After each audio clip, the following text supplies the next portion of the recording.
Kursk recently. Um, there was an attack that took place. I think the proper term is a counterattack. I think it was described as an offensive by the Ukrainians themselves, but it really wasn't on that scale.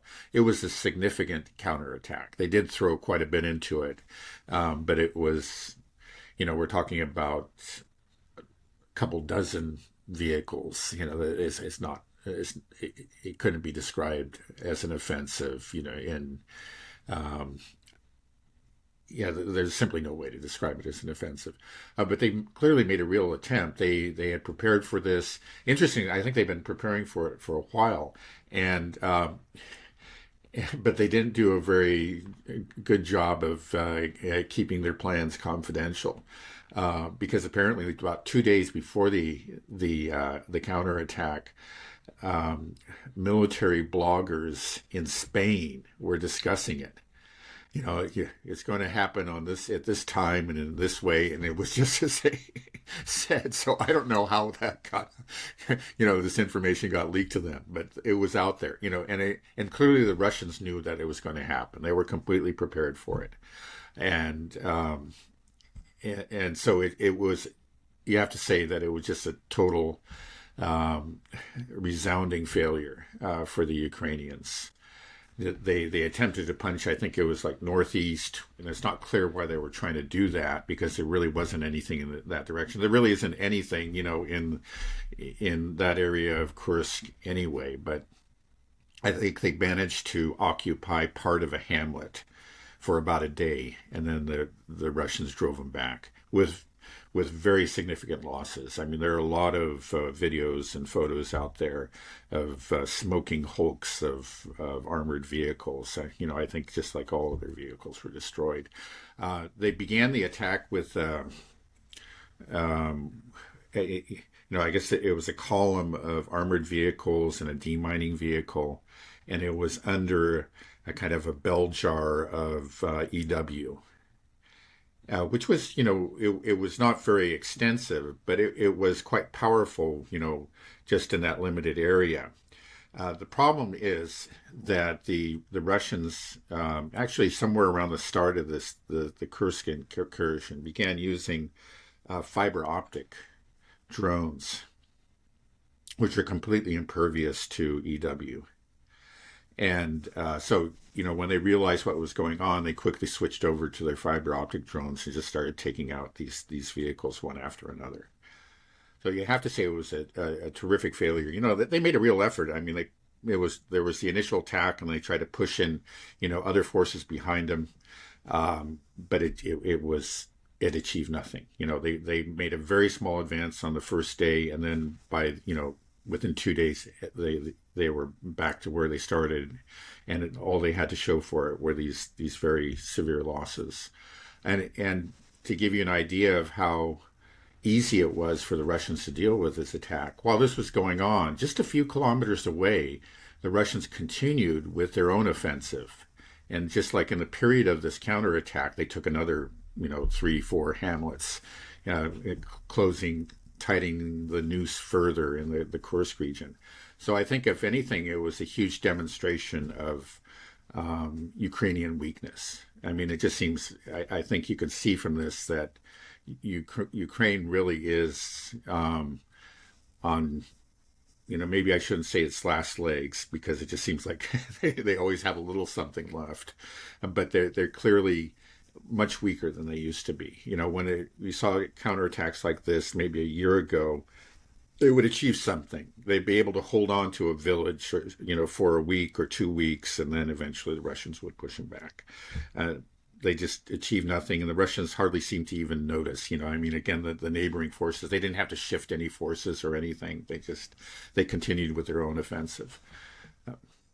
So how damaging do you think this is to the Ukraine military, the regime? Well, it's just part of, of the general disaster that has been the Kursk incursion. The whole thing, it never made military sense. It was, and they have lost a lot in this Kursk pocket, you could call it now, and they just won't give up. That's the thing is, it's it really is a sideshow. It has no strategic significance. But they have uh, been pouring their best forces, their best equipment into it. They're constantly reinforcing what they have there, and with more equipment, more their most experienced fighters.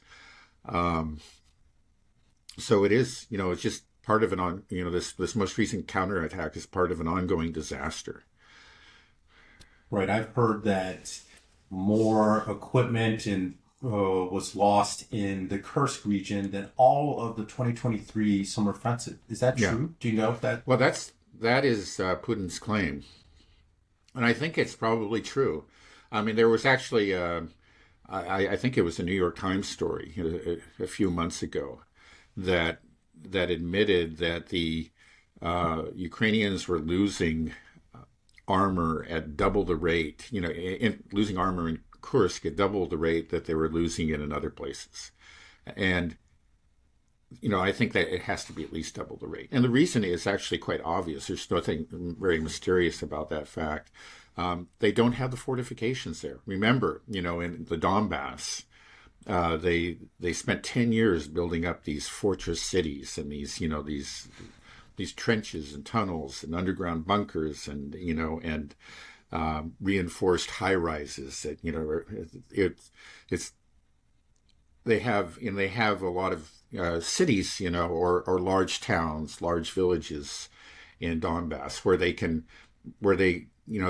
actually hide or assemble forces and prepare for attacks, but they don't have any of that. This is a very sparsely populated area. It's Russian territory. Obviously, the Ukrainians weren't there building up fortifications, so they're just out in the open, and it's actually been just sort of like a gift to the Russians. Yeah, there was that initial embarrassment. There's no question about it, but it's just been it's they're at a severe disadvantage. The Ukrainians are when they're fighting there. They're losing. They had their most secure fortifications in the Donbass, and some of those are still left. But the Russians have broken through. Let's say like 95 or maybe even more. 95% or maybe even more of those fortifications. Like I've said, they're coming to the very, very end of them. And after that, it becomes a little bit more like Kursk, in eastern Ukraine there. The level of destruction of the equipment must be massive to be greater than that 2023 summer offensive, because that summer offensive was touted, and they're not hiding behind. It's an offensive. They weren't hiding behind those fortifications, like we said. Yeah. We saw them rolling over minefields, getting bogged down, and just getting blown up. Yeah. And from what we've seen with Kursk almost seems like a sideshow in comparison to the 2023 offensive. But then Right. you hear Yeah. that actually more armor, more equipment was destroyed in Kursk, but we don't talk about it that much. It's not really. Well, if public. if you follow the Telegram channels, you'll see every day there's something, there's always some little video. I usually don't waste my time watching it, but there's some video about a tank or a column of armored vehicles being wiped out in the Kursk area. Not just in Kursk, but just Sumy, where the launching area, the rear for Kursk. So the Russians have been striking both into Sumy and into Kursk, and it's just a daily thing. Again, it doesn't get all that much attention, but the numbers keep on increasing. The wreckage keeps on piling up. You said that this demonstrated Ukraine's weakness. Does Ukraine's weakness equate to NATO's weakness? Is that fair to say? Yeah, well, you have to say it. I mean, it's okay. It is NATO equipment now. I mean, all of this equipment that's being destroyed is NATO equipment. So that does show something. I think that, yeah, clearly NATO just doesn't have the equipment, the munitions to give Ukraine that it did back in 2023. That was sort of the last hurrah. That's when there was all this, kind of this. It was all spoken of with, great anticipation, great excitement. We're giving them, hey, now it's going to be Leopards and Challengers, the best that NATO has to offer. This is just going to, they're going to they're going to break through those Russian lines and march to Azov, and soon they're going to be in Crimea. And there was all that talk. They were giving him a lot of equipment, an awful lot of equipment, and well, we know what happened then. That offensive was thoroughly defeated. But they don't even have that equipment now. They don't have nearly as much. Right. The Leopard 2 tank, the Abrams tank, these were legendary tanks. I mean, I remember them, and just think like these are the baddest things out there. But then you see videos of them getting blown up by a $10,000 drone. So this has to be causing shockwaves to the military-industrial complex in terms of their ability to sell arms. If you're part of NATO, you're required to buy NATO equipment, overpriced, ineffective products. But the rest of the world, do you think that what kind of repercussions would this have on the MIC if all of a sudden when they go to the arms expos, people just say, yeah, I don't want those anymore. I've seen how they've been working in Kursk. Yeah. No, it's a huge, actually, you're right. I mean, this is a huge issue because we're talking about hundreds of billions of dollars. This is a huge industry, a very, very important industry for the U.S. As the U.S. has been, its industrial base has shrunk over the past few decades. We've gone from, we used to be a leader in many areas of industry, and now it's, maybe the one area of industry where we're still definitely a leader of some sorts, at least, when you look at the total price tags, is military equipment.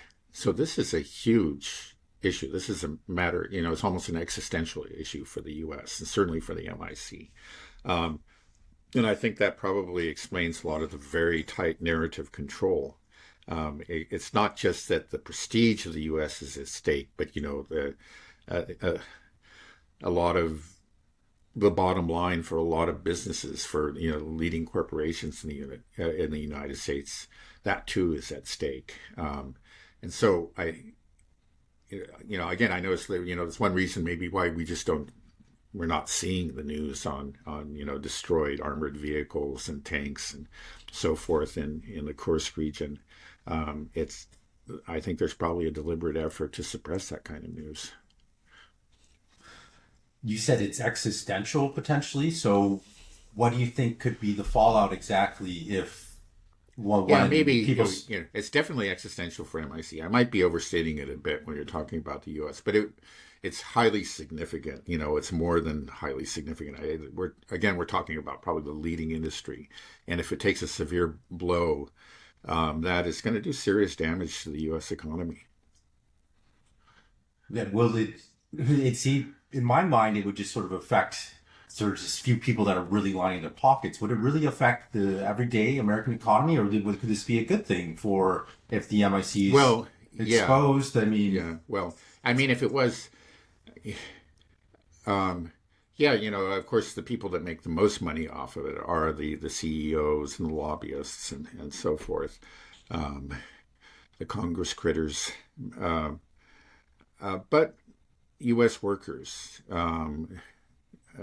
would be affected too. There's no question about it. There's actually a deliberate effort. There has long been a deliberate effort by the Pentagon to distribute their largesse throughout the U.S. I think every state in the U.S. I can't remember. There's certain large systems. It might have been the F-35 or it may have been something else, in which it turned out that there were actually contracts in every one of the 50 states. And that was no accident. Essentially they were buying the support of congressmen around the country. And they do that by, as something that the local member of Congress can go to his people and say, thanks to my efforts, we're going to have this new factory here, or our factory is going to get these new orders, and we're going to add 100 workers, or the numbers are probably not that great, but they do mean something. Do you think if we see less purchases or less sales of arms to countries like Saudi Arabia throughout the global south, that the way that the military industrial complex would to compensate that was just to build the U.S. government even more. So that way the same amount of money goes through and nothing really changes. You know what I mean? Yeah. That almost feels like the game. Yeah. Well, okay. Yeah. I mean, there are sales that are competitive, and those are like sales or semi-competitive. Let's say to sales to Saudi Arabia, because Saudi Arabia does have a choice. I think Saudi Arabia is always, at least for the foreseeable future, is going to buy a fair amount from the U.S. because though it has moved away from the U.S., it still wants to kind of keep one foot in the U.S. camp. And so just for that reason, for political reasons, I think they're going to continue to buy arms from the U.S. But they do have options.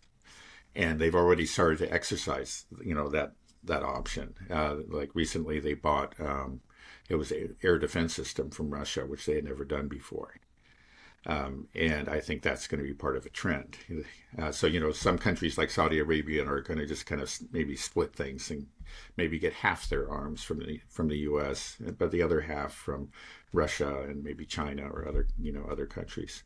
But some countries are just going to switch completely to, at least there's the potential for that. They're just going to say, hey, this is too expensive and it doesn't work. We're going to start buying from the Russians. Right. Just a whole nother unraveling thread you can pull. You mentioned as well that this was leaked, the Kursk offensive was leaked 2 days before military bloggers. So first of all, if it was leaked and people were writing about it, it was clear that the Russians knew. Why did you think they went ahead and did it anyways? I don't know. If it was leaked?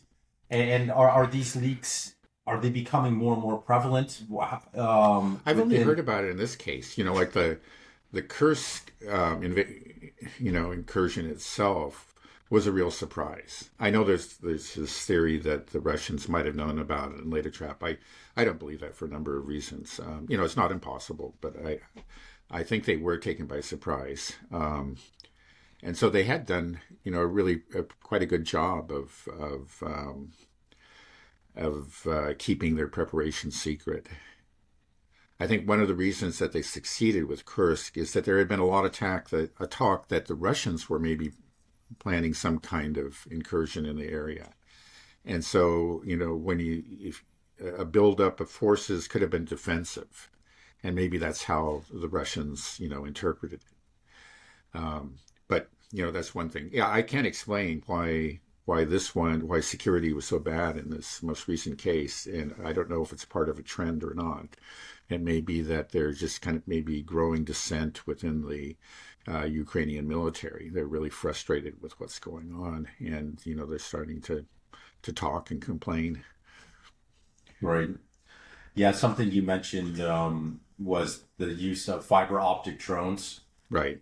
I saw this as well in how they can completely evade any EW system because it has a direct link. And another advantage of these fiber optic drones, if you watch them, is that they have a very, very high frame rate. So the picture quality is very good. Yeah. It's not like with the other one. So it's like playing a flight simulator game. It's very, very accurate. But I'm wondering, why is it that we haven't seen the Ukrainians develop something similar? Because, they've been using these fiber optic drones for a while. I don't think the technology is that advanced, but we haven't seen the Ukrainians try to counter it with something like that. Yeah. To use their own, Yeah, I think we will see it. This is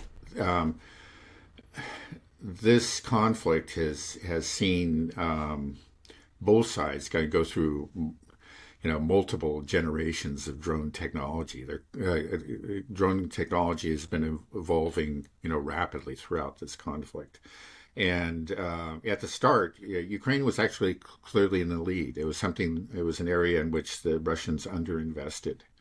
And they really had very few drones to speak of, but then quickly discovered that, okay, this is a new weapon. This is a weapon that we must have in this 21st century conflict.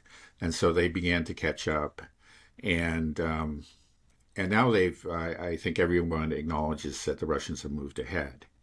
But the Ukrainians, that's one area where they've shown themselves to be quite resourceful. It's actually one area where they're not completely dependent on, NATO. They have a lot of small workshops distributed throughout the country. So it's difficult for the Russians to stop production of these drones. And they've shown themselves to be innovative. Again, they're falling behind the Russians, but I think it's inevitable that we'll see fiber optic drones on the Ukrainian side. I know that they're working on AI drones with the help of, I believe, Google, some major U.S. corporations. And those are, yeah, those too can evade EW because they're not dependent on a signal from the ground. But my understanding is that the AI drones, the AI capability just kind of is activated in the final stage, in the terminal portion of the flight. And so for the first part of the flight, you still need a human operator and you need a signal link to a ground base. And for the first part of the flight, it is vulnerable to EW. It's just at the very end when a target has been found that it can actually hone in on it, and it doesn't have to. It can do it, without any sort of signal link, and is therefore impervious to EW, or maybe at least to EW as it is currently exists. Apparently, there are ways to counter this, though, because it's dependent on a visual image right at the end. That's what it's using to target. So one possible solution is to actually use a strobe light, to direct a strobe light at the drone, the AI drone, as it's approaching, and that confuses it. It prevents it from seeing the image, and it goes off course. So there are things, it's going to be this constant back and forth. One side develops a new technology, and the other side develops the technology to counter it. And that's what we've seen throughout this conflict, and I think that's something that we're going to continue to see. War's getting scary, Dad. AI drones. See, This is the future. AI drones, hypersonic missiles, and the U.S. and NATO seem to be stuck in tanks and aircraft carriers. Right. And, well, apparently tanks still have a place. I kind of have my doubts about it, but the Russians are still churning out a lot of tanks, and I think what they're doing. Well, I know this is what they're doing. They're trying to.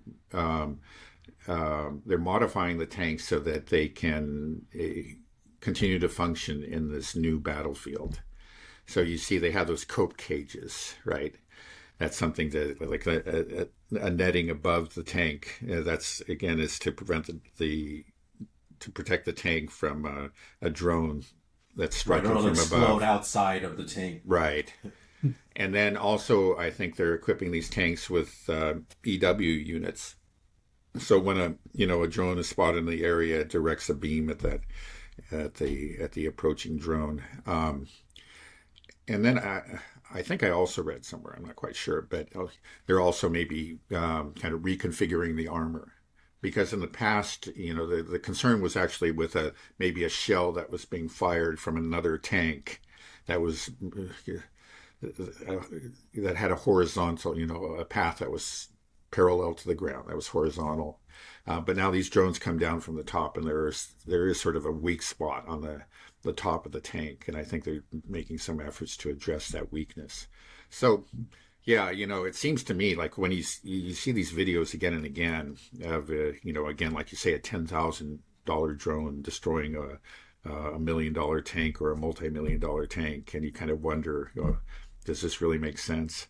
I have my doubts about it, but others argue, like people like Big Surge, who's a very astute military analyst. He says, no, the tanks are here to stay. We'll see.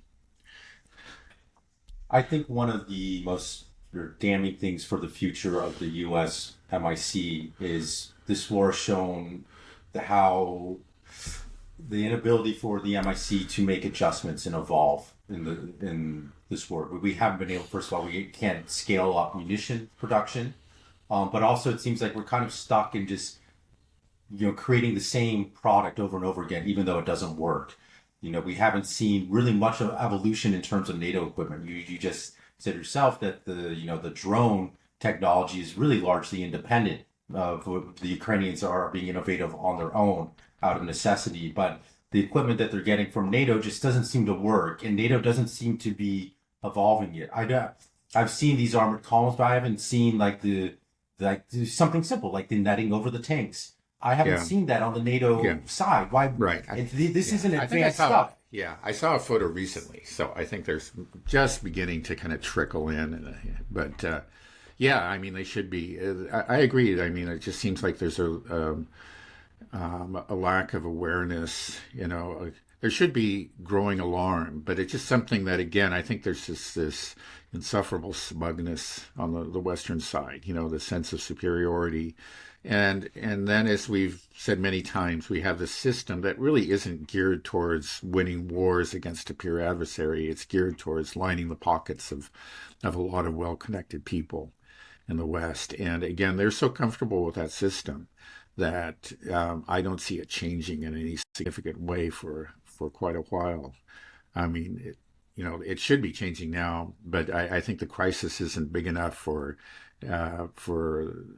any real changes.